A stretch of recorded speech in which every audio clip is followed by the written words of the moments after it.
오늘 우리에게 주시는 하나님의 말씀은 신약성경 마태복음 3장 1절부터 3절 그리고 13절부터 17절 두 곳의 말씀입니다. 제가 가진 성경은 신약 3면에 있습니다. 받들어 읽습니다. 그때에 세례 요한이 이르러 유대 광야에서 전파하여 말하되 회개하라 천국이 가까웠느니라 하였으니 그는 선지자 이사야를 통하여 말씀하신 자라. 일렀으되 광야에 외치는 자의 소리가 있어 이르되 너희는 주의 길을 준비하라 그가 오실 길을 곧게 하라 하였느니라. 13절 말씀입니다. 이때에 예수께서 갈릴리로부터 요단강에 이르러 요한에게 세례를 받으려 하시니 요한이 말려 이르되 내가 당신에게서 세례를 받아야 할 터인데 당신이 내게로 오시나이까. 예수께서 대답하여 이르시되 이제 허락하라. 우리가 이와 같이 하여 모든 일을 이루는 것이 합당하니라 하시니 이에 요한이 허락하는지라. 예수께서 세례를 받으시고 곧 물에서 올라오실세 하늘이 열리고 하나님의 성령이 비둘기같이 내려 자기 위에 임하심을 보더니 하늘로부터 소리가 있어 말씀하시되 이는 내 사랑하는 아들이요 내 기뻐하는 자라 하시니라. 아멘. 오늘은 절기상 주현절 후 첫 주일입니다. 주현절은 주일과는 상관없이 매년 양력으로 1월 6일입니다. 이 날이 주현절이라 명칭이 지어진 이유는 이제 주님께서 현현하신 날, 다시 말해서 세상을 향해서 공생의 발을 띄신 날, 주님께서 요즘 젊은 사람들 말대로 짠! 하고 나타나신 날이다. 그래서 주현절입니다. 이날은 예수님께서 요단강에서 세례를 받으심으로써 공생애의 시작을 알리셨어요. 그렇기 때문에 이 주현절은 예수님께서 세례를 받으신 날이고, 그리고 주현절 후 이 첫날을 우리는 다른 말로 주님의 수세주일이라, 다시 말해서 예수님께서 세례를 받으시고 그리고 공생애를 시작하신 주일이다, 이런 의미에서 주님의 수세주일로 지키고 있습니다. 그래서 매년 주현절 후 첫 주일은 주님의 수세주일입니다. 자, 그렇다면 왜 주님께서 세례를 받으셨을까요? 그리고 우리는 반드시 세례를 받아야 하는 겁니까? 이런 의문이 생기겠죠. 예, 세례는 반드시 받아야 합니다. 예수를 믿었다는 증거요, 그리고 그것을 많은 사람들 앞에서 공표하는, 다시 말해서 많은 사람들 앞에 그 증거를 보이는 것이 바로 세례이기 때문입니다. 재밌는 말씀 하나 드릴게요. 이 프랑스, 여러분 아시죠? 프랑스는 천주교 국가입니다. 천주교 국가예요. 그런데 이 프랑스에서는요, 다른 사람들은 다 속도 위반하거나 이 신호 위반을 하면은 우리가 잘 알고 있는 대로 벌금, 딱지를 긋습니다. 우리나라도 마찬가지죠. 그런데 프랑스에서는요, 신부님들은 절대로 속도 위반이나 혹은 신호 위반에 딱지를 끝이 않습니다. 왜 그런 줄 아세요? 천주교에서는요, 무조건 이 영세 받는 것과 죽기 바로 직전에 우리가 흔히 얘기하는 임종미사를 드려야만, 우리가 얘기하는 임종예배죠. 임종미사를 드려야만 천국에 갈 수 있다는 그런 그 믿음들이 있어요. 그래서 신부님들이 사람이 죽어가는데, 임종해 가는데, 연락을 받고 가는데 신호등이 자꾸만 걸리고 속도가 늦어가지고 이 임종미사를 못 드리면 어떡해요? 예?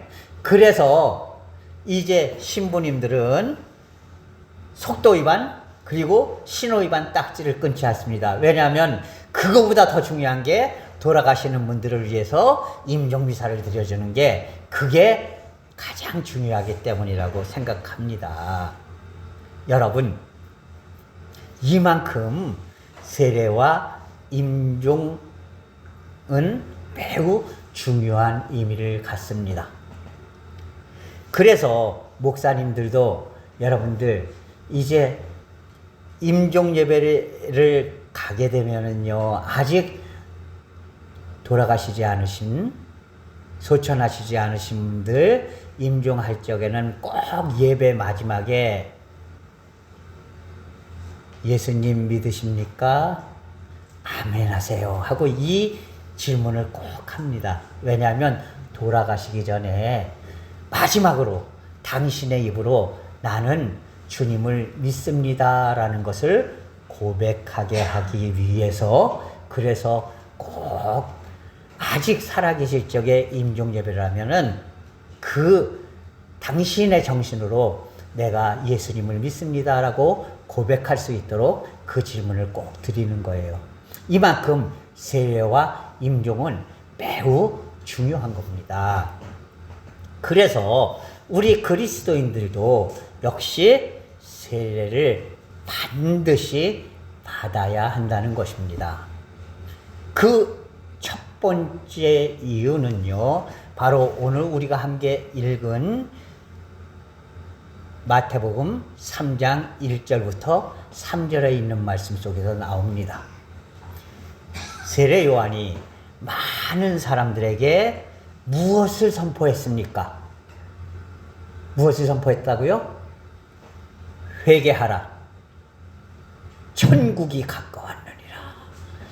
이 말을 들은 수많은 이스라엘 사람들, 특히 그 중에서도 이제 바리새인들이나 서기관들이나 이런 사람들조차도 이 세례 요한의 외침에 따라서 요단강으로 나와서 세례를 받았다는 것이에요. 무슨 얘기입니까? 세례는요, 내가 예수 그리스도를 믿었음을 고백하는 예식이기 때문에 우리는 반드시 세례를 받아야 한다는 것입니다. 여러분, 이 바티스조라는 단어, 이 세례라는 단어는요, 원래 의미는요, 물속에 푹 잠겼다 꺼내지다 라는 의미를 갖고 있어요. 그래서 소위 저 침례교에서는요, 침례만이 세례다 이렇게 이야기를 합니다. 물론 저는 이제 장로교회 목사가 되기 전에 침례교에서 학생 때부터 계속 신앙생활을 했기 때문에 저는 이제 우리 교단에서 주는 이제 머리에 물을 죽이는 세례가 아니라 침례를 받았어요. 학생 때 받았기 때문에. 그런데 이 침례를 받는 것이 실제로 보면은요, 감동이 엄청나게 더해요. 왜냐하면 이 침례, 밥티조라는 이 단어는요, 어떤 의미가 있냐면, 내가 이 물 속에, 이 물이 무엇을 상징하냐면 죄를 상징합니다. 이 죄악 속에 푹 잠겨있던 인생에서 하나님의 은혜로 거기서 건져냄을 받는다. 예, 이런 의미가 있는 거예요. 물속에 쑥 잠겨있다가, 죽음 속에 잠겨있다, 죄 속에 잠겨있다가 그 속에서 확 건져냄을 받는다. 그래서 이 세례라는 것은 바로 내가 세상의 모든 것을 이겨내고 주님의 품에 안겼고 하나님을 믿는 사람이 되었고 하나님의 뜻을 따르는 사람이 되었고 하나님 안에서 승리하는 삶을 사는 사람이 되었다라는 사실을 인정받는 예식이 바로 세례입니다. 그렇기 때문에 우리는 반드시 세례를 받아야 하는 것이에요. 그것뿐만 아니라 우리도 세례식을 하면은요, 뒤에서 이제 세례 받은 사람들을 위해서 막 축하해주고 박수를 쳐주잖아요. 그런데 저 침례 받을 때도요, 그날이 소풍날이에요. 이 침례교회에서는요, 아주 큰 교회는 교회 안에 침례탕이 있지만 대부분 소풍날입니다. 그래서 이제 야외로 나가서 개울가에다가 이렇게 탁 이제 돌을 다 갈아놓고 사람 이제 허리춤 정도 들어갈 정도로 깊게 이렇게 판 다음에 옆에서 이제 도시락도 나눠 먹고 막 이렇게 소풍을 해요. 소풍을 한 다음에 하얀 옷을 갈아입고서 이제 한 명씩 침례를 받아요. 세례를 받아요. 그러면은요, 옆에서 막 성도들이 찬송을 불러주고요, 막 박수를 쳐주고요, 막 이제 그렇게 해줍니다. 얼마나 감동스러운지 몰라요. 그런데 이것은 바로 어떤 의미가 있기 때문이냐? 내가 예수님을 믿었다는 것을 많은 사람들 앞에 나 예수 믿었어요, 보세요! 하고 많은 사람들 앞에 증명하는 날이에요. 증명하는 예식이 바로 세례 예식입니다. 그래서 우리는 반드시 세례를 받아야만 하는 것이에요. 성경에 뭐라고 말씀하셨습니까? 사람이 마음으로 믿어 의에 이르고 입으로 시인하여 구원에 이른다, 생명에 이른다, 이렇게 기록하고 있습니다. 예, 입으로 시인하는 것, 내 몸으로 시인하는 절차가 바로 세례를 받는 절차예요. 많은 사람들이 보는 앞에서 내가 이제 모든 죄악에서 건짐을 받아서 이제는 주님을 믿는 사람이 되었습니다 라고 이제 많은 사람들 앞에서 증명하고 고백하는 예식이 세례식입니다. 그렇기 때문에 우리는 또한 반드시 세례를 받아야 하는 것입니다. 세 번째로 오늘 본문 말씀 13절부터 17절을 보면 예수님께서 공생애를 시작하시기 위해서 세례요한에게 나와서 세례를 받으시겠다고 하십니다. 그랬더니 이제 세례요한이 깜짝 놀라요. 그리고 말합니다. 아니 예수님, 제가 오히려 예수님께 세례를 받아야 하는 사람인데 어떻게 예수님이 저한테 세례를 받겠다고 오십니까? 저는 그렇게 할 수 없습니다. 이렇게 이야기를 해요. 그랬더니 예수님께서 오늘 본문 말씀 속에서 뭐라고 말씀하셨는가 하면은요, 이제 그런 얘기 하지 말아라. 내가 나에게 세례 주는 것을 허락해다오. 우리가 이와 같이 하여 모든 의를 이루는 것이 합당하니라. 무슨 얘기예요? 주님은요, 모든 것을 원칙대로 그리고 순리대로 해야지 된다는 것을 말씀해주고 있는 것이에요. 여러분, 중이 제 머리를 못 깎는다 이런 말이 있죠. 예, 제가 아무리 능력이 뛰어나도요, 제가 제 머리에다가 세례를 줄 수는 없어요. 안 그렇습니까? 예, 그래요. 마찬가지로 예수님도요, 절차를 지키시기 위해서 사실은 그러실 필요가 없어요. 왜요? 예수님은 하나님의 아들이시고 모든 인간보다 뛰어나신 분이기 때문에 그냥 아무 절차 없이 스스로 나서셔서 이 일 저 일 구원을 위한 모든 일을 하셔도 상관없으신 분이에요.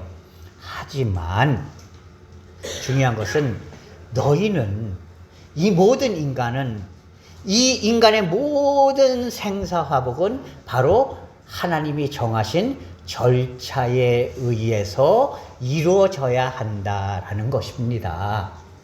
그러니까 내가 아무리 하나님의 아들이고 세례를 받을 필요가 없는 존재라 할지라도 내가 하나님이 정해 놓으신 그대로 세례를 받는 모습들을 사람들 앞에 보여주고 이것을 통해서 내가 이제 공생활을 시작한다는 것을 만천하에 알리는 것이 이게 바른 길이다. 그러니까 너는 나에게 세례를 주어라. 그래서 모든 일을 이루는 것이 바로 합당한 일이다. 무슨 얘기예요? 우리 그리스도인들은요, 하나님이 정해놓으신 원칙대로 살아가야 한다는 것이에요. 그리고 그것은 절대로 예외가 없다는 사실을 깨달아야 한다는 것입니다. 예? 내가 뭔가 특권이 있다. 내가 이제 나는 달라야 한다. 나는 뭔가 더 대접을 받아야 한다. 이런 생각하지 말라는 겁니다. 하나님의 아들이신 예수님도요, 바로 하나님의 정해놓으신 원칙대로 굳이 그러실 필요가 없는 분일 수도 있지만, 그러나 이제 당당하게 세례 요한에게 세례를 받으시는 그 원칙을 지키심으로써 하나님의 뜻과 하나님의 역사에는 반드시 원리가 있고 원칙이 있고 그것은 아무에게도 예외가 없다라는 사실을 말씀해 주셨다는 것이에요. 그렇기 때문에 우리는 세례를 받아야 한다는 것입니다. 우리는요, 그리스도인이 되었기 때문에 하나님의 뜻대로 아무 예외 없이 바로 살겠습니다 라고 고백해야 합니다. 그리고 그대로 살아가야 하는 것입니다. 그리고 그 고백의 가장 기초적인 방법, 가장 빼놓을 수 없는 방법이 바로 세례라는 것이에요.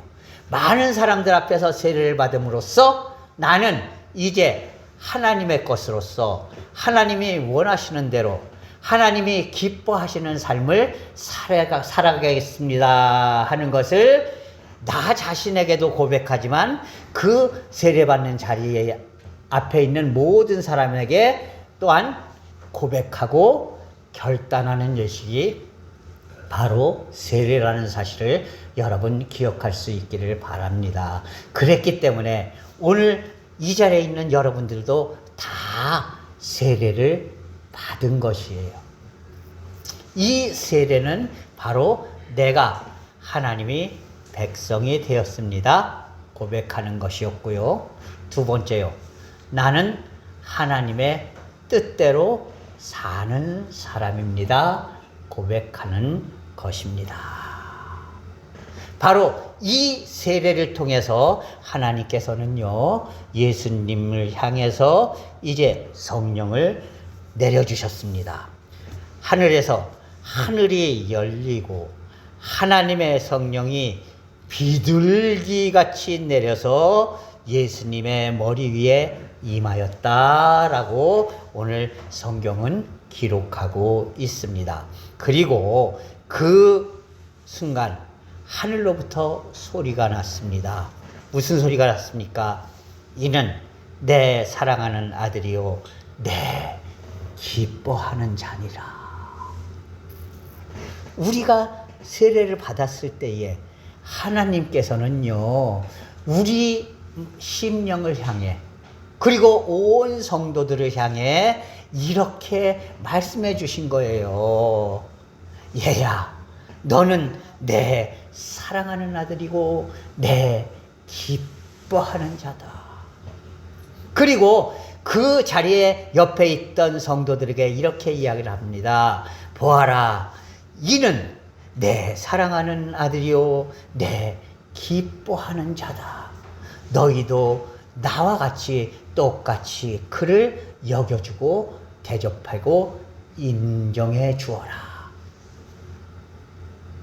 여러분, 우리가 바로 세례받은 자들로서 옆에 있는 모든 세례받은 성도들을 향하여서 하나님께서 예수 그리스도를 향해서 해주신 이 말씀을 똑같이 마음으로 전할 수 있는 그런 성도들이 되어야 하는 것이에요. 예. 한명남 권사님은 하나님의 자녀시고 하나님의 기뻐하시는 자이심을 제가 압니다. 똑같은 하나님의 자녀로 권사님을 인정해 드릴게요. 이렇게 제가 하는 게 아니라 여러분들도 똑같이 하라는 거예요. 그런데 제가 한 권사님께만 그랬겠습니까? 아니에요. 김도현 안수 집사님, 이종래 권사님 다 부르면은 이제 시간이 가니까 그냥 요 정도만 불러드리겠습니다. 한국 사람은 3세번이니까. 우리 집사님은, 권사님은 하나님의 자녀시고 하나님의 사랑하는 기뻐하시는 자이십니다. 라고 제가 인정해 드리듯이 여러분들도 우리 모든 샘물교회 성도들이 똑같이 모든 성도들에게 공평하게 당신은 하나님의 사랑하는 자녀이시고 하나님의 기뻐하시는 분이심을 제가 압니다. 그러니까 저도 똑같이 인정해 드릴게요. 이렇게 고백할 수 있는 성도들이 될 수 있기를 바랍니다. 사랑하는 성도 여러분, 우리가 꼭 기억해야 할 것, 우리가 세례를 왜 받았는가를 기억하고 처음 세례 받던 그날 나에게 임했던 그 감동을 기억하면서 지금도 예수 그리스도처럼 주님을 위해서 생명을 아끼지 않을 수 있는 성도, 그리고 한 몸이 된 예수 그리스도 안에서 한 몸, 교회라는 한 몸이 된 우리 교회의 모든 성도들을 향해서 당신은 하나님의 사랑하는 자녀요, 하나님의 기뻐하시는 자로 제가 인정해드리고 존중해드리고 함께 한 가족으로서 한 형제자매로서 이제 기쁨과 삶을 나누도록 하겠습니다. 고백할 수 있는 그런 성도들이 될 수 있기를 바랍니다. 여러분, 그러니까요, 여러분의 자녀들, 손주들 중에 아직 세례받지 않은 자녀들, 손주들이 있다면은요, 이 말씀을 통해서 반드시 꼭 세례를 받도록 권면하시기 바랍니다. 그리고 그들이 하나님의 온전한 백성으로 설 수 있도록 함께 기도를 해줄 수 있는 그런 믿음의 성도들이 될 수 있기를 주님의 이름으로 간절히 부탁을 드립니다. 기도하겠습니다. 오 사랑의 하나님 아버지, 하나님의 은혜를 감사합니다. 하나님께서 온전히 인도하시고 붙잡아 주셔서 저희들 이 세례의 감동, 왜 세례를 반드시 받아야 하는가를 기억하고 그 감동을 지금 마음속에 그대로 담아서 주님을 사랑하고 주님을 위하며 성도들을 사랑하고 성도들과 함께 주께서 주신 이 복되고 아름다운 삶을 살아갈 수 있는 결단을 이룰 수 있는 시간이 되도록 주께서 인도하여 주시옵소서. 주께서 모든 것 온전히 붙잡아 주시고 인도하여 주실 줄 믿사옵고 예수 그리스도의 이름으로 감사하며 기도하옵나이다. 아멘.